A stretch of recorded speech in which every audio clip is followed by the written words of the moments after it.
Hello, everyone, and welcome to the Powerhouse Producers non-scripted session.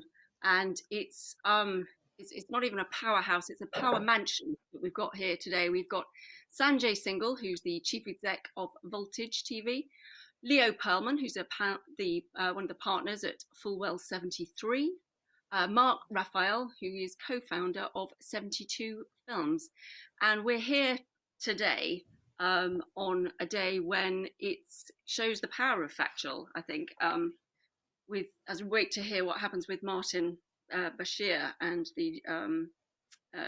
what happened with the documentary with Blink Films and Dan Chambers, the truth behind the interview, and hear what happens to Martin. And it really does show the power of factual. I remember talking to Dan, and he said perhaps if there hadn't been the pandemic, they wouldn't have been looking at archive, and today's events surrounding Martin Bashir might not be happening.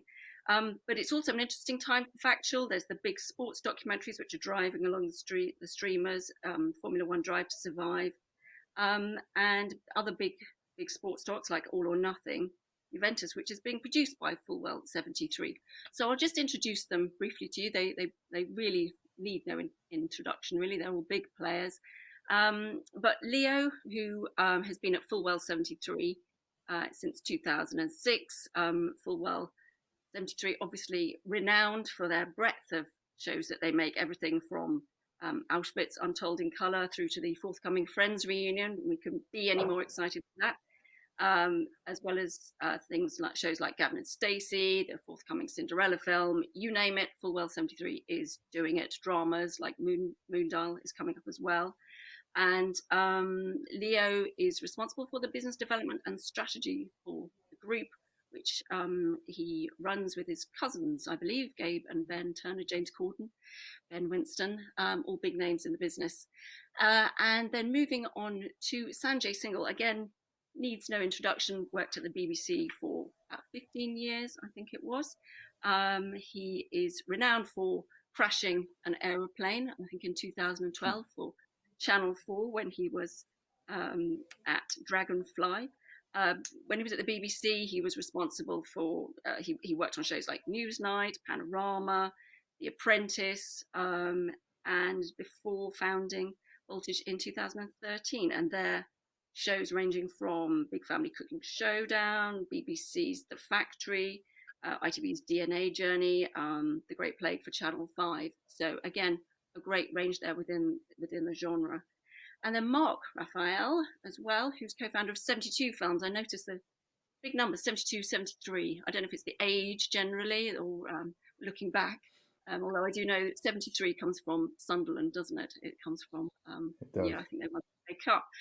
But anyway, 72 Films, Mark, who has worked on, again, a whole range of incredible and amazing shows. He worked at Channel 4 on Cutting Edge. He commissioned Katie, My Beautiful Face, The Murder Trial, Educating Essex, Educating Yorkshire. Then he went to Dragonfly as well, like Sanjay, and there was responsible for One Born Every Minute, The Trial, before in 2016 forming 72 Films. And shows there have included Meet the Trumps, The Trump Show, The Rise of the Murdoch Dynasty, and An All or Nothing as well, like Leo, that was Spurs. So there's a huge range of incredible award-winning and noted shows there. But obviously nothing, even crashing an aeroplane, perhaps, Sanjay, can prepare you for a pandemic. So perhaps I can ask by asking you, how has the year gone, if that doesn't sound too much of an understatement? Factual interacts with the real world. Drama can create their own worlds. Entertainment can create their worlds to some extent. But Factual, you interact so much with the real world. So perhaps if we can kick off with you, Leo, how's your year been? It's a very open-ended question. It's been the most difficult 12, 14, 15 months of Fulwell's existence, no doubt about it. We've had to deal with a situation that none of us could possibly have predicted. And, we managed to make a couple of shows and we managed to finish a couple of shows. But I think we learned quite quickly to adjust our expectations, both creatively and commercially. over the last 12 months or so. We had a particular show, the Peter Crouch Save Our Summer, which really gave us an early insight into certainly how studio shows would have to be made under the pandemic conditions. That was a show that was supposed to be about the Euros. Obviously, the Euros was cancelled. We were fortunate enough to be given the opportunity by the BBC to still fill that space in the that they needed filling in the programming.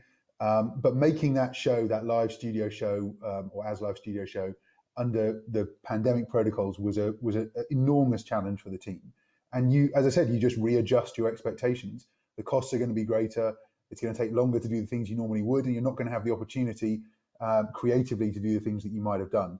I think just getting through this year is really the biggest achievement for Fulwell.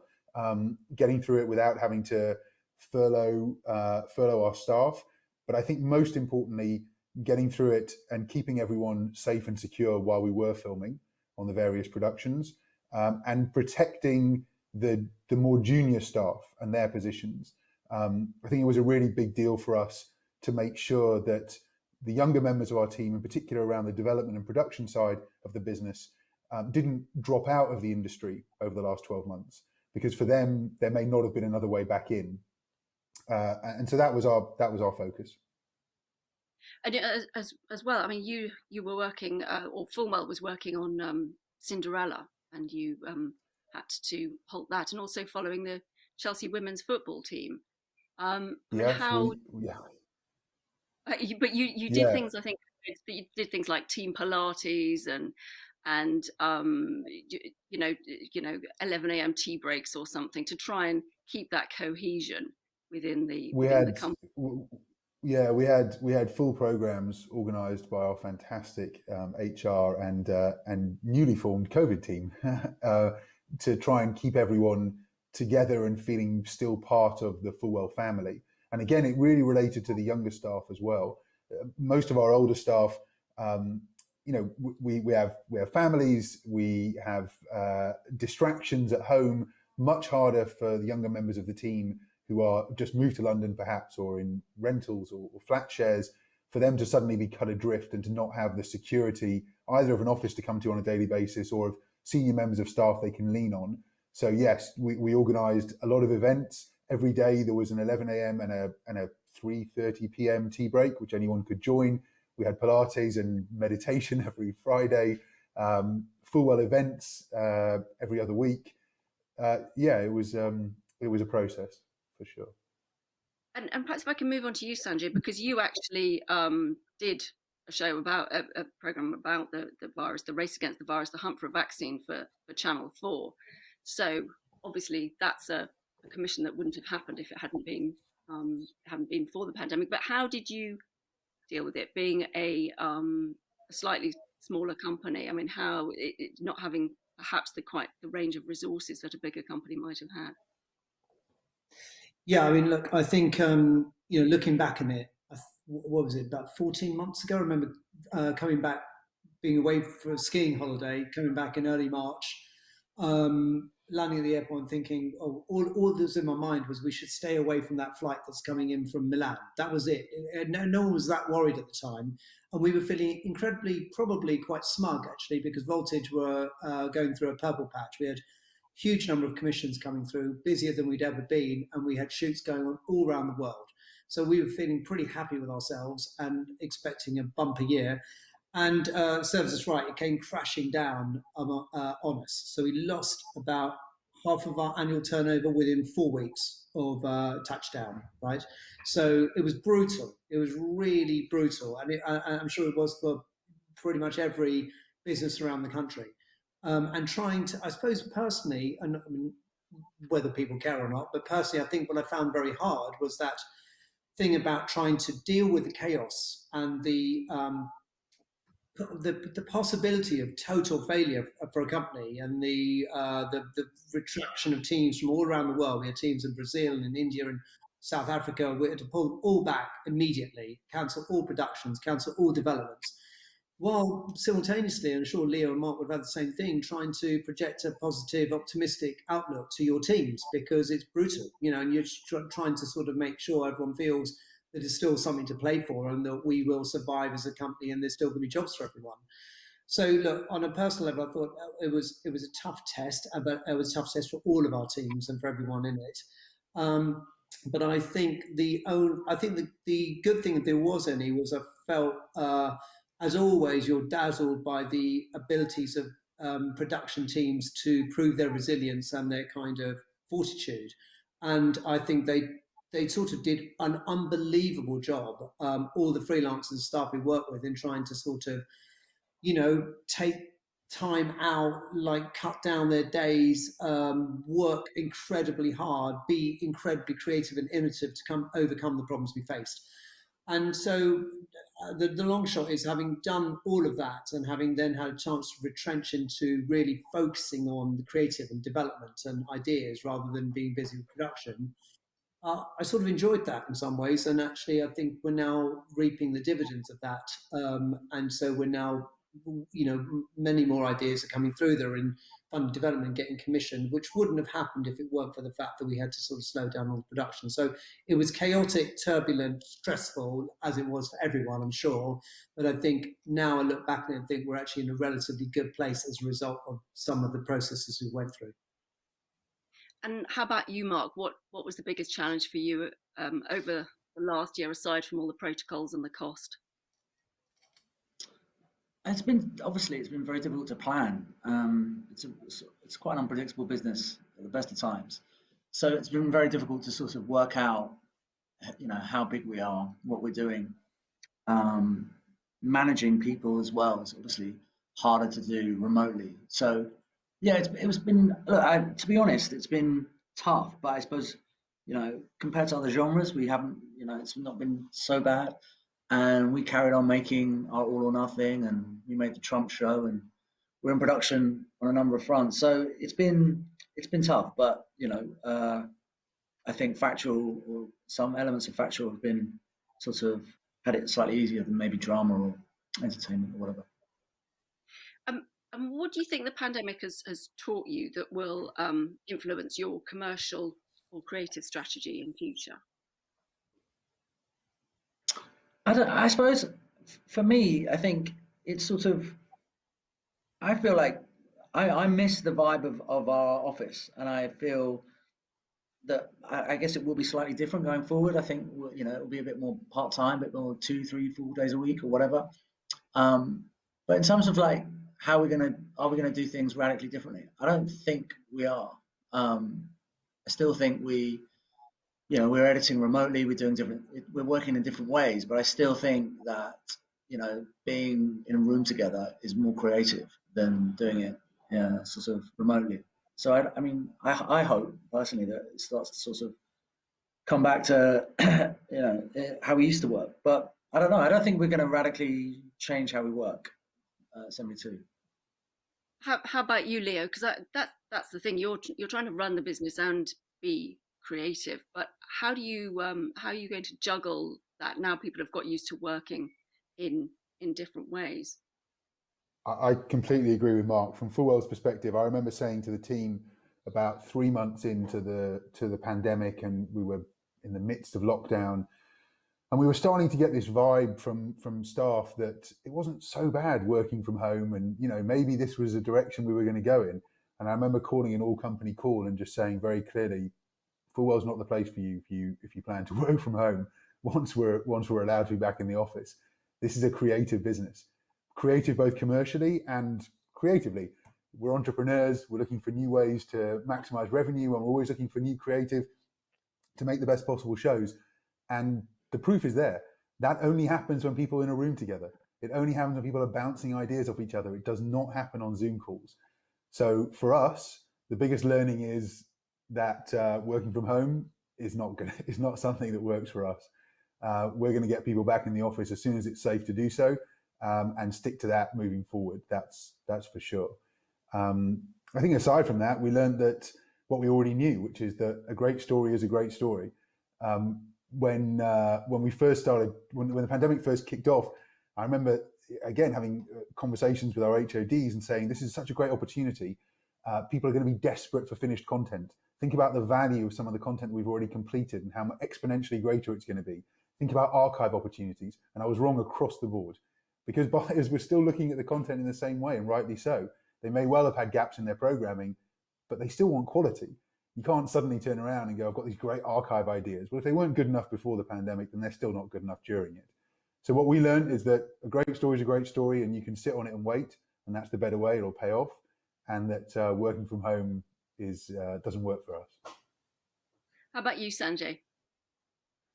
No, I don't disagree with anything Leo and Mark has said. The only thing I would say is that I think there has been in my mind going forward, there is a short-term impact, which is as much as the channels will say, we want huge ideas, we want ideas of scale, and we want them, we want to sort of think of a COVID-free future.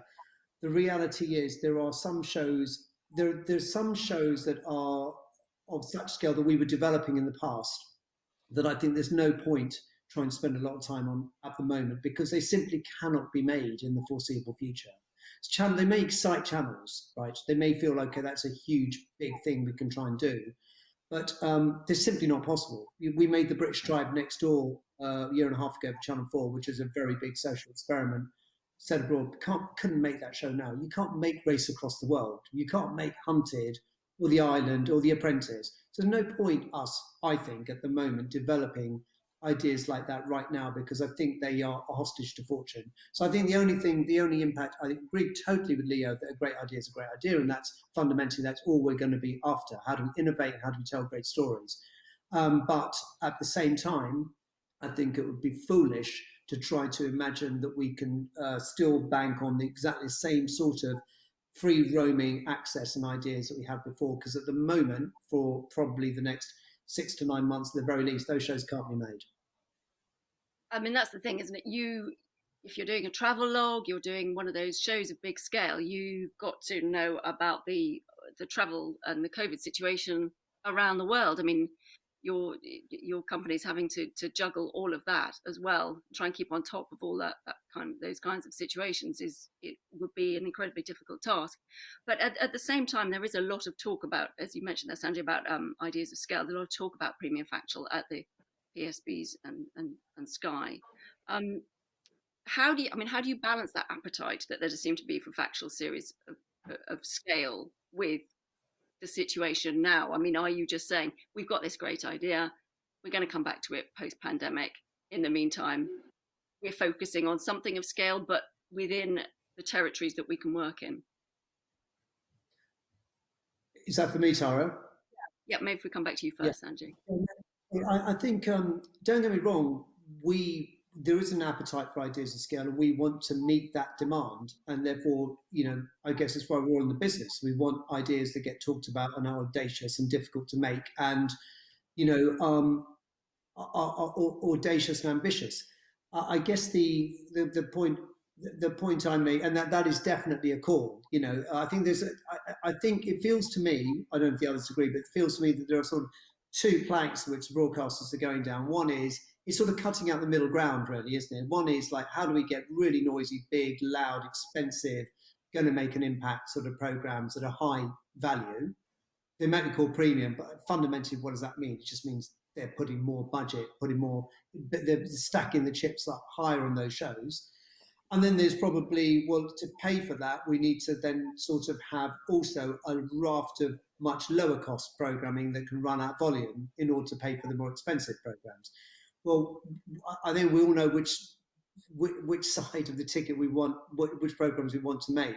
And all I'd say about ideas of scale is that I'm not saying we shouldn't be and aren't developing those. I'm just saying that there's a particular type of idea. You can still make Bake Off, right? You can still make big convention formats. You can still make very ambitious premium documentary series that are archive and testimony driven.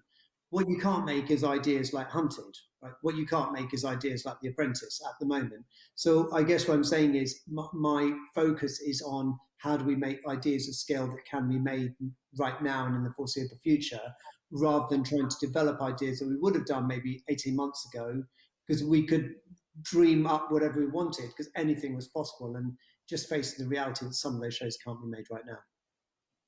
How about you, Mark? I don't really think about it in the same way Sanjay does. I sort of I don't really. I guess we come up with ideas is the nub of it, and then we think about who might buy it. I don't think I'm sort of thinking like, okay, they're going to spend this amount on that, so there's going to be an opportunity for some, I don't sort of look at it. I don't sort of imagine the buyer's predicament in the same way, I guess. But Sanjay's right. I'm sure that you're going to have some big swings, and there you're going to have to make some adjustments to pay for that. I'm sure that's true. I suppose we just sort of think about some, if we come up with something, we think who might want that kind of thing. It's sort of a slightly different way of going about it. But yeah, I mean, look, I think there's a lot of there's a lot of opportunity. There's a lot of people buying, and there's a lot of high end people want it to cut through, and one of the ways they think it can cut through is by spending a lot of money on it or having a big name director or exec on it. And so the game's slightly changing on that in that way. And that's, I guess, in lots of ways, that's advantageous for us if we're, making premium factual. The more that people want it, the better the sort of situation is for, companies like ours. And Leo, maybe I can ask you this first, but have the PSBs got the resources to deliver that?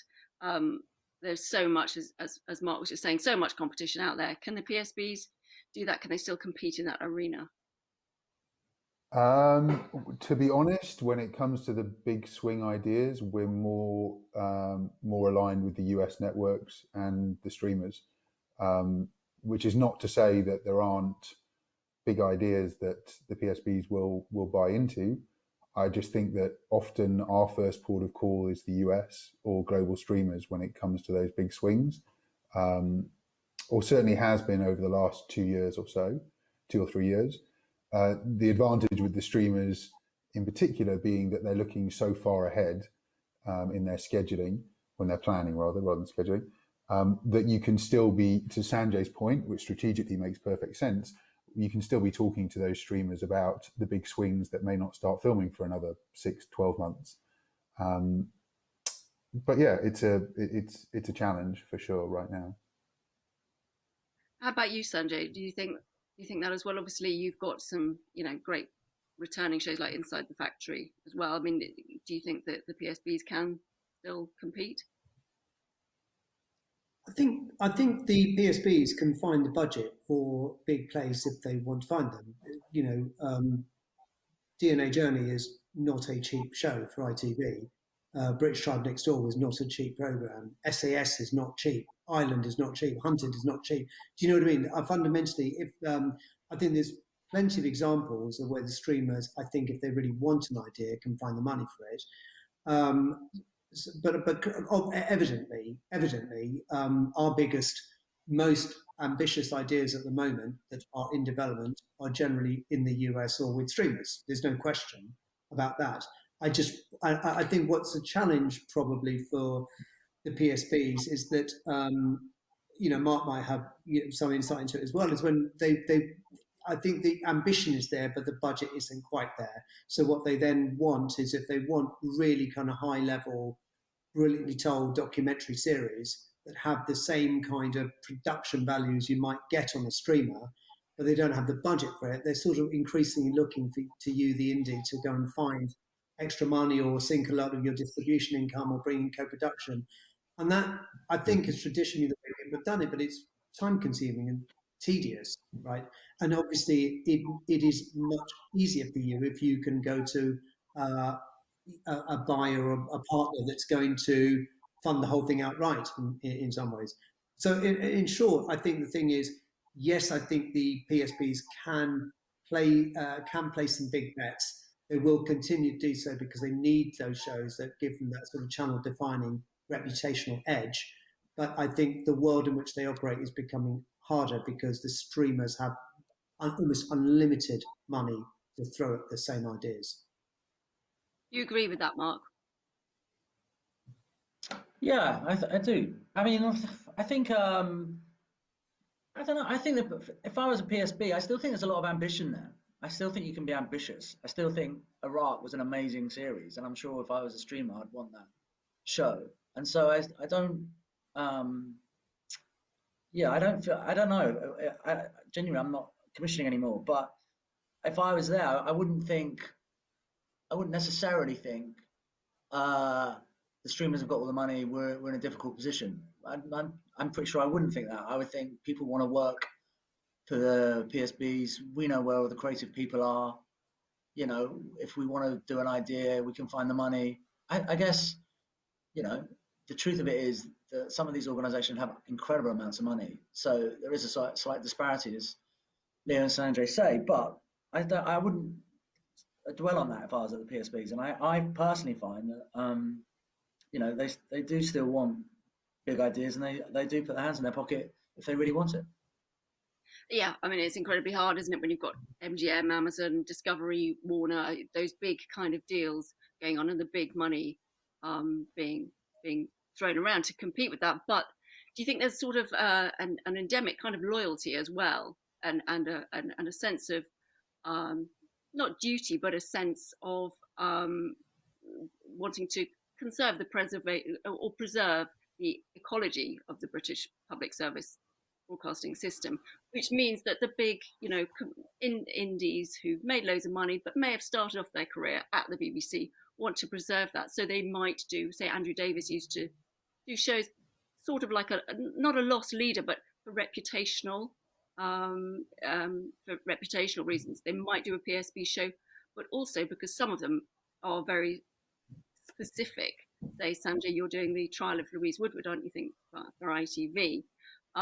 But do you think some of it comes down to loyalty, or am I being naive there? And it's just, there's still money to be made for working for PSBs. I wouldn't say it was loyalty from our part. I think we enjoy working with BBC or Channel 4 or ITV, whoever. It's a creative conversation. You know, making the Murdoch series was, you know, we were in good hands. You know, creatively, legally, there's a lot to be said for that. I don't think we feel there's a loyalty there. It's just it's a creative partnership, and some different. You know, each one's has its own sort of idiosyncrasies. But I feel that as a company, we think no differently. You know, that would be a good idea for the BBC, or that's the creative conversations we've been having. That's something we will pursue. It's sort of it's you know I don't think we think they can't afford that. That's not how we. It's each idea or each sort of relationship has its own sort of bespoke dynamic, as it were. Mm. How about you, I feel Leo? like I was going to say I feel like the upside of working with the PSBs has become more and more relevant over the last year or so. In that the streamers, we all know that your content can be lost on an Amazon or a Netflix. Less so on or Apple, when you might not find that many people are actually going to see it. And so there's an upside in making your content for a platform, for a terrestrial platform, where you're going to get serious eyeballs, and you still have the opportunity to obviously sell it elsewhere.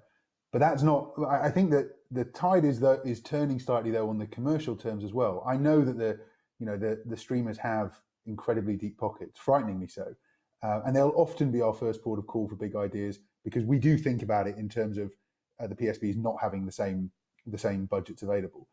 But where the PSBs should be leaning into their advantage is that, to me anyway, the streamers I worry that the streamers are taking a slightly short-term view with a lot of the changes to the deals that are being offered at the moment. It's actually something which I feel like producers should collectively be having conversations with the streamers about, just to make sure that holistically as an industry we're not going to get swallowed up by all of these mergers and big streamers with their deep pockets. It's very hard to operate when, as an example, production fees are capped, EP fees can't be taken out of there, you can't charge lines from staffing, the premiums are being taken away from non-scripted content, which is not to say that we don't love working creatively and commercially with all of the streamers, but there will come a point where it becomes financially, actually, ironically, difficult to do so. And everyone needs to recognize that. And I think that we're at a point before it becomes too serious of an issue where we should all be talking about this more openly. It's almost maybe there's a fear of biting the hand that feeds you, and I understand that. But Amazon and Netflix want a thriving industry just the same as we all do. They want independent production companies to be coming to them with great ideas and not just be signing people up to overall deals. And I think now's the time to probably talk about that in some detail. Yeah, no, appreciate your candor there on that. Sanjay, would you like to speak to that as well? I probably won't speak to that point because we're not we don't have the luxury of having to worry about terms and conditions quite right now with a multitude of different streamers. But I would just go. But I think Leo makes a perfectly valid point, which is actually as they become more powerful, and I'm sure they call all the shots, right? So basically, they'll they'll be able to dictate terms. I think going back to your original point about loyalty and so on, I think there's a very big advantage with the PSPs, which is look, this is where we're steeped in. I understand that culture. These commissioners are people that we built up relationships with over years and created dialogue with them. And I think the thing that I think is still brilliant about working with the terrestrial channels is that accessibility and creative dialogue. We can have an idea and literally just pick up the phone right now. Well, it did earlier to Cushing at Channel 4, pick up the phone, raise the idea, discuss it quickly, and then sort of get their thoughts on it and then feedback again. I could phone them up tomorrow and sort of go again. And I think the streamers from the work we've done, the accessibility isn't quite there. You have to really work out exactly the story you want to tell, how you want to tell it, do a lot of the work in advance and take it to them as a kind of much more finished product. That's my experience, and that requires investment of time and resource and belief. All of those things can be done, but it's a different dynamic. So I think if you want a creative dialogue, which is there from day one, when you're not quite sure where an idea is going to go, and you want to build that up with the commissioning editor, I still think the British commissioning teams have got a fantastic advantage in their ability to drive that, and that's what we go to them for rather than a sense of loyalty. But that advantage is going because all of the streamers are now opening UK centric offices. So again, if you look, this is the continuing problem of this. They are building those exact same relationships with producers in the UK, and which is why I make the point that they're fantastic to work with creatively and commercially. But we are going in a direction where it might become more difficult to do so, and that's where the PSB will have that advantage, I think, moving forward. Yeah, other producers I've spoken to say the same thing, particularly some of the big super indies, to use that old phrase. Where do you think this appetite for those big kind of feature docs has come from? I mean, there's this big appetite for non-scripted. It was drama. Now it's non-scripted, and you've had big shows like over the pandemic, Tiger King and Don't Fuck with Cats and American Murder, The Family Next Door. But how do you think this? Where do you think this has come from? There's obviously Seaspiracy as well. Why are those kind of big shows so popular now with the streamers and with the audiences? Can I start there with Mark? Sorry. Gosh, I guess the way for me, Netflix, my relationship there sort of started with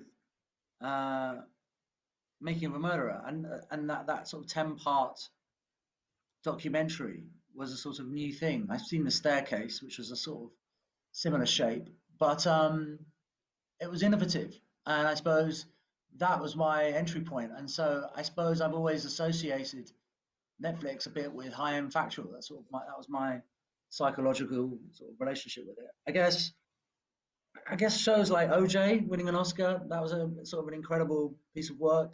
I think people looked at turning the microscopic lens sort of to a different degree. I suppose stories that you thought you knew were looked at in a different way. And I guess that's been, I don't know, I think audiences have engaged with that. So I don't know if that answers your question as to why they're successful. I suppose partly because they're so well made and well told that they're gripping. They're as gripping, if not more gripping, than drama. I said, yeah, maybe it's that we have more time to dwell. But looking at those stories, as you say, that we don't that we thought we knew, but in forensic kind of detail, does seem to be proving very popular with audiences.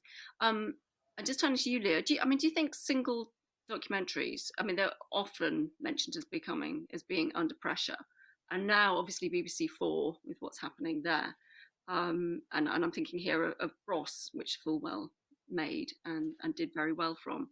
I mean, do you think those kind of those kind of I mean, I know they're not all single docs, but do you think the single doc generally is under pressure more at public service broadcasters because you need a series, you need volume to keep the audiences coming back? I think that, yeah, commercially they're very difficult to justify on both sides of the equation, both for the producer and also for the buyer. But then there are certain stories that just lend themselves to a feature one-off, and you wouldn't want to drag out over multi-parts. And if the story is still good enough and justifies being told, then tell it as a feature. There are still buyers out there for the right stories of that nature, in particular in music and sport. We have a whole slate of one-off music feature docs. The way that we manage those from a commercial standpoint is that the vast majority are self-financed. So we'll finance them, make them, and then take them out either as a slate of content or to sell them piecemeal, but at some stage through completion, so with the cost underwritten, which is the only way we think commercially the one-offs really work. There's still an appetite, and going back to the original point, a great story is still a great story, and we would never choose to tell that great story in 4 parts if the ideal way to tell it was over 100 minutes in one. So yeah, I think the content determines the answer to that. Yeah. How about you, Sanjay? Sorry, Tara, on which bit? On the success of the single Tiger doc. King and Power? On single doc, Single, look, and also, yeah. Well, perhaps if you can talk about both. Why is there this big appetite for those kind of big I think those the premium? appetite, I can only approach this the same way as any viewer would, right? I think that it seems to me that there's particular appetite during the pandemic because clearly there was a lack of drama because drama couldn't complete, and therefore you needed storytelling that had that kind of the same emotional engagement and hook that those sort of really crafted documentary series could do. I also feel that actually, when you look at the way that they're made on the streamers in particular, there is such a kind of priority placed on plot and story and like really arcing and working the story incredibly hard. Whereas, and seeing a laser focus on those. Whereas I think sometimes you look at how that same sort of idea might be made on a terrestrial channel, you sort of feel maybe there would be maybe there'd be more layers and maybe more context, more depth, and more characterization. And I wonder whether that sort of incredible plot-driven, tight plotting that the streamers do is part of the success there. In terms of feature docs, it's not really our world. We made one, which was a few years ago, was actually for BBC iPlayer, and it was directed by Ursula McFarlane, a film called One Deadly Weekend American. It was critically acclaimed and it won a BAFTA nomination and so on. But it was it was certainly not a commercially successful piece of television because you do it for critical values. Going forward, I would imagine, as I say, it's not really my world, and maybe Leo knows it better. But I thought the very fact that Netflix have now got Kate Townsend and her team sort of only looking after single feature. I think she's overseen both, but she was looking after docs and series, and Kate's focus is now feature docs, must imply that Netflix in particular are going to be going after that feature doc world more aggressively. So I guess there is a market for it.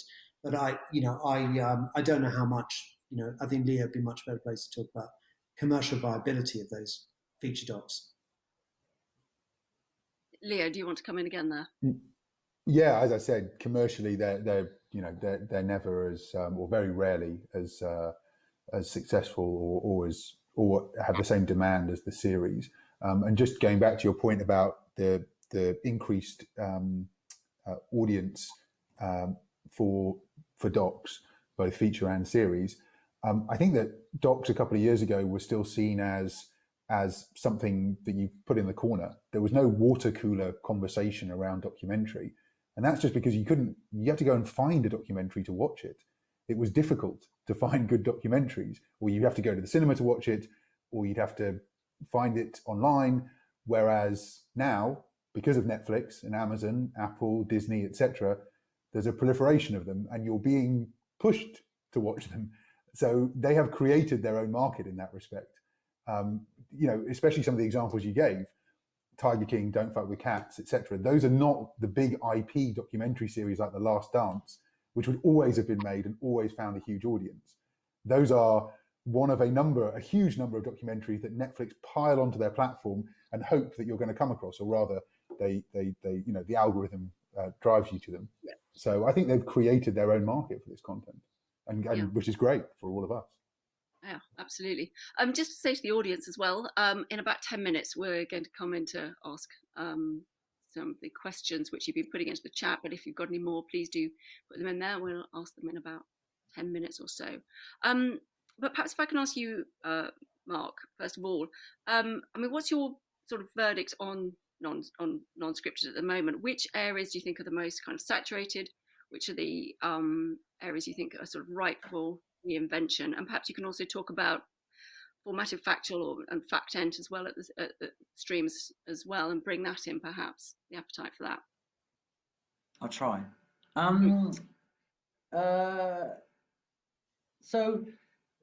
Sorry, the first part of the question, what was the fact end bit? I think there's definitely opportunities for, I guess, what you might call more sort of pleasurable, uplifting, warm series. There's definitely an appetite for that. I feel like things that are sort of overserved. I mean, obviously, true crime seems pretty popular, I guess. That seems to be on a lot of people's wish lists.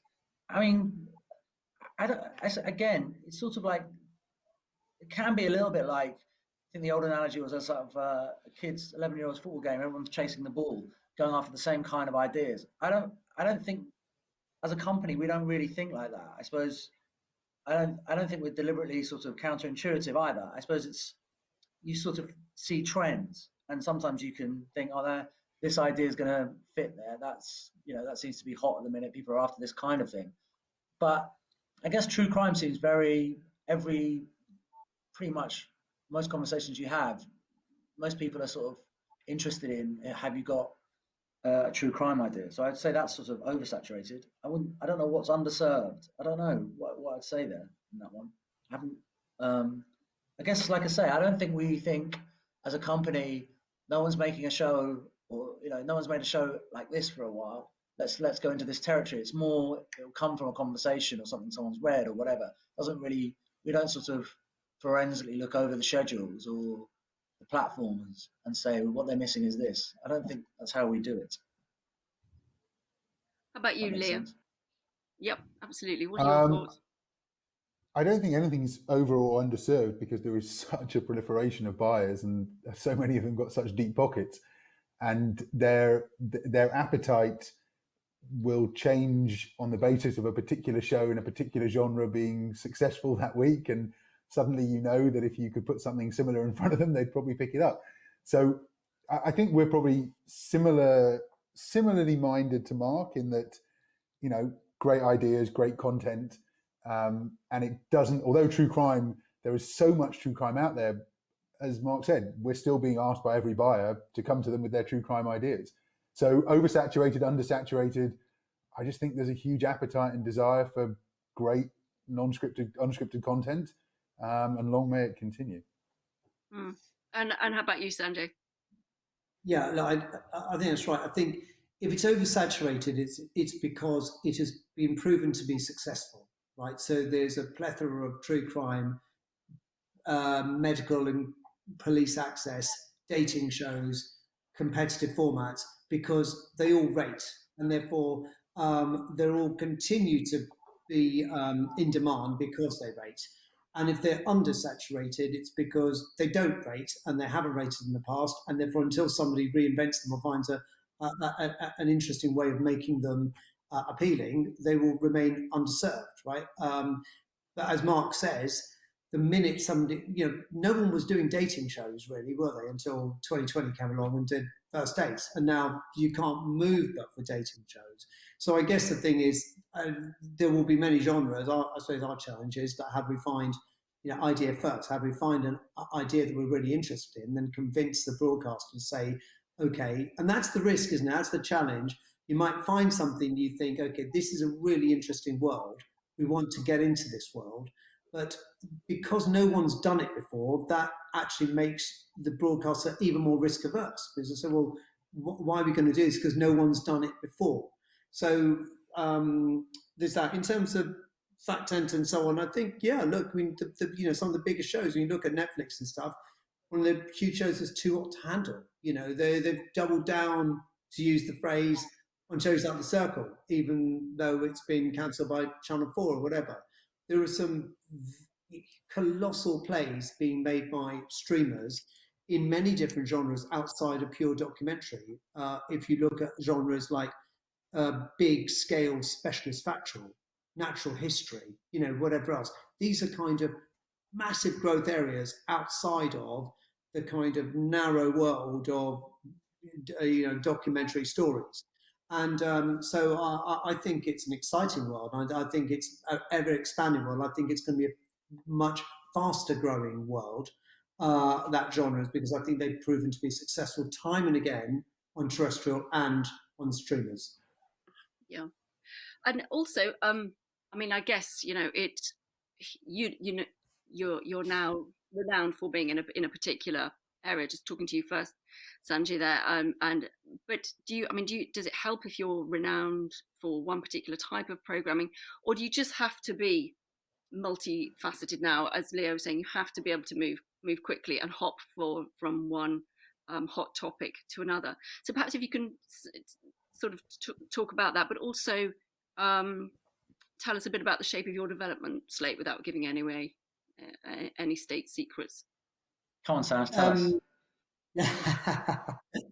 We're just looking to see whatever Mark does and copy that, basically. But we are, I think, in terms of your question about, it's a good question actually, about what is an indie known for and how important is it for an indie to be known. Like, you take 72 films, it's got a really clear, excellent brand, hasn't it? Right? It sort of does, without pigeonholing them too much. They do that sort of contemporary history, really kind of brilliantly well done, almost better than anyone does it, right? So if I'm a buyer and Mark and David swan in with their latest sort of, let's retell this story, Hitler's not been done for a while, let's do him, or we'll do it differently, I'm going to be okay. I've seen that show a million times, but Mark and David will do it brilliantly, they'll do it really well. So that is a great store to set out, because it means that people might come to you with, if they want that sort of genre, they'll come to you first.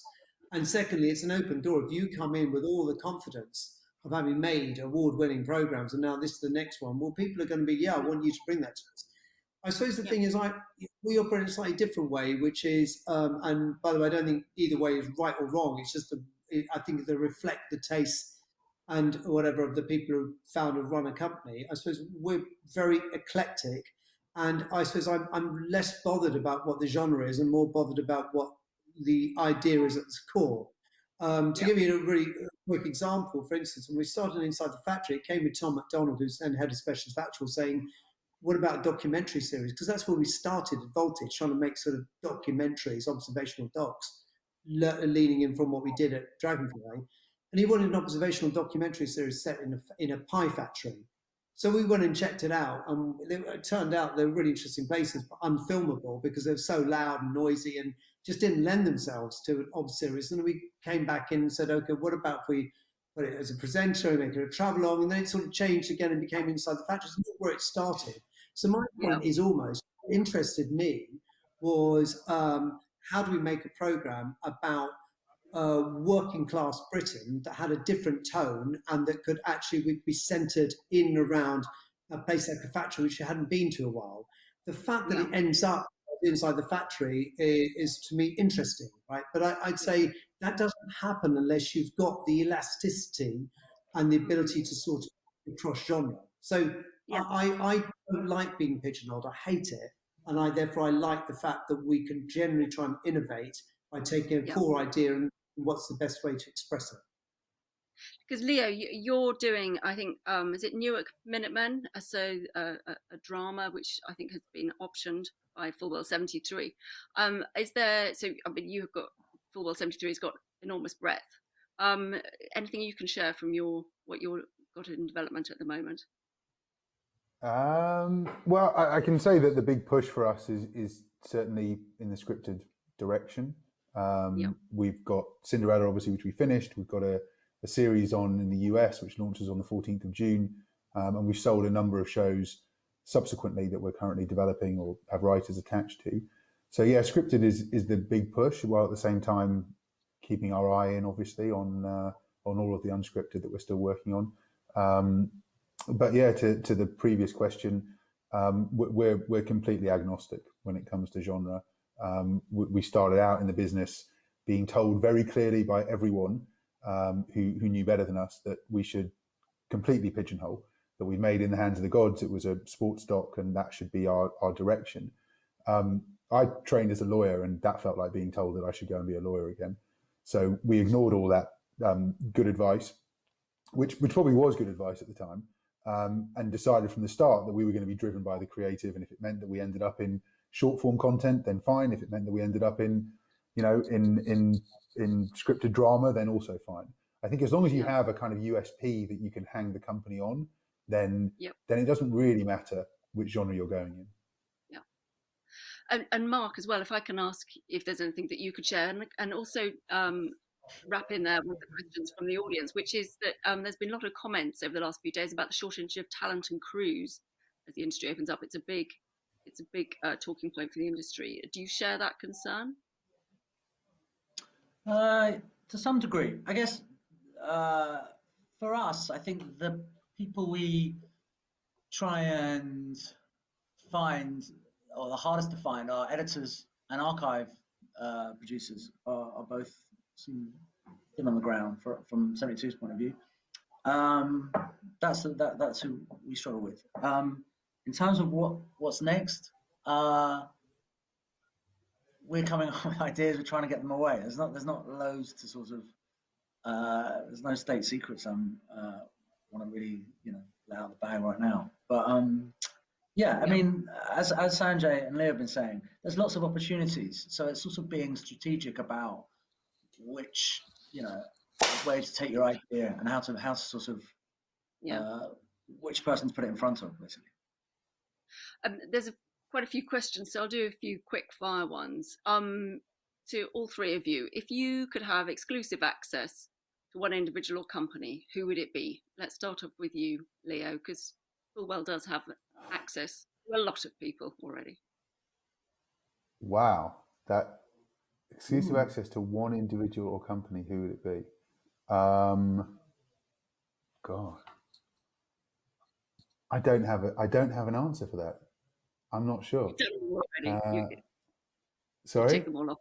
You take them off already. No, certainly not tech. No, not tech. Maybe right now, Elon Musk would be fun to do something with. That he'd be pretty high up the list. Yep. How about you, Sanjay? Well, Leo's just stolen my answer, I'm afraid. I was just going to say exactly the same thing. I think he's totally fascinating and ungettable. So he seems, he seems extraordinary. I don't know.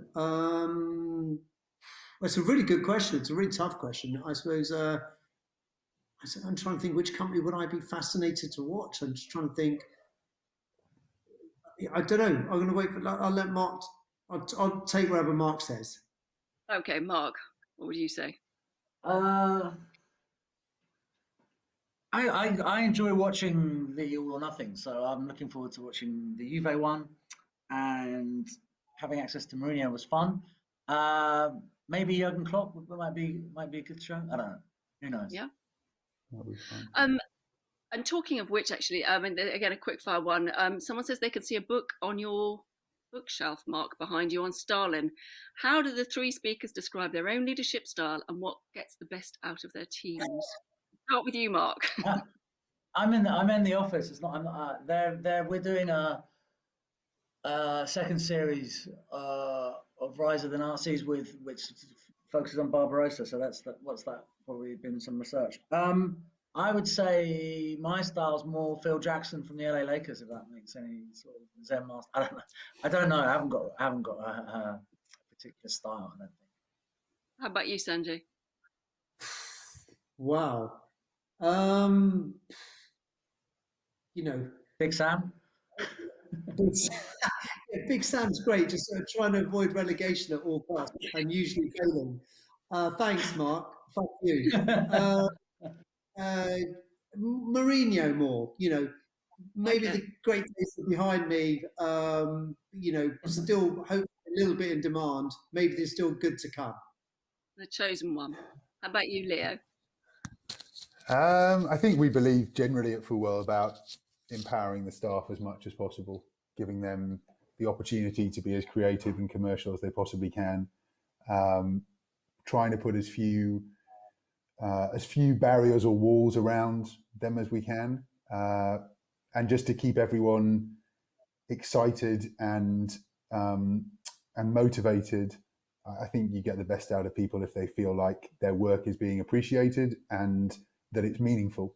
So I don't know if that's a leadership style, but that's a company ethos, I guess. There's a question here as well about, and I'll stick with you, Leo, about what's happening about rights, which you mentioned earlier. What's happening on the retention of rights for selling to the streamers? Are you giving up rights to win a streamer commission? And if so, do the tariffs being paid make up for that?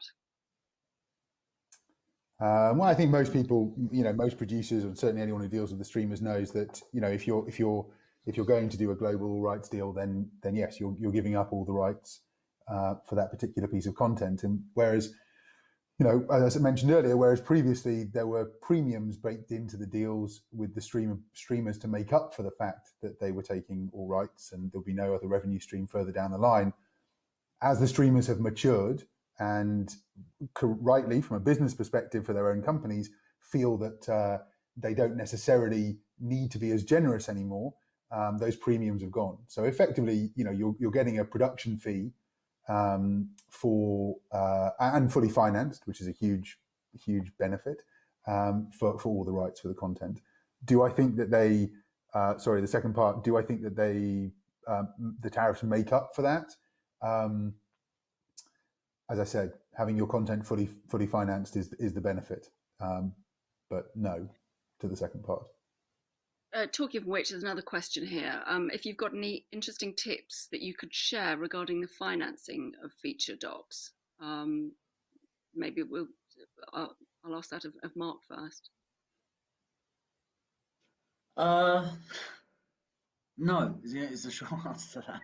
I guess my take would be to keep pushing. I guess you got to keep asking, keep pushing, trying to push the tariff up, push the price up. It's difficult, but I have no sort of words of wisdom on that front, I'm afraid, apart from, there's no particular tip I could give. How about you, Sanjay? I think it's not quite with feature docs, but we've just embarked on trying to get a load of money in for a big documentary series to make, which is quite expensive. And we worked really well with, there are people out there like Drive and so on who are very good at co-production, finance raising, and they've got extremely good contacts, buyers. I think they did a very good job for us in terms of trying to raise money in different markets and so on. But as Mark says, I found it was just a matter of sort of plugging away relentlessly. But if you've got but certainly it's evident to say, if you've got a main buyer in place, if you've got Channel 4 or somebody who's already staked a claim to the program, that will make a huge difference in terms of your ability to bring in extra production finance into a big feature doc or series. Yeah, and you'd agree with that, Leo? Yeah, absolutely. Yeah. Brilliant. That's great. Lovely. Thank you very much. We are running out of time, sadly, but it's been a fascinating insight from all of you. Thank you very much indeed for your time. So just remains to say thank you to Charlotte, the the producer, the production team, and to Sanjay and Leo and to Mark. Thank you very much indeed for your time today.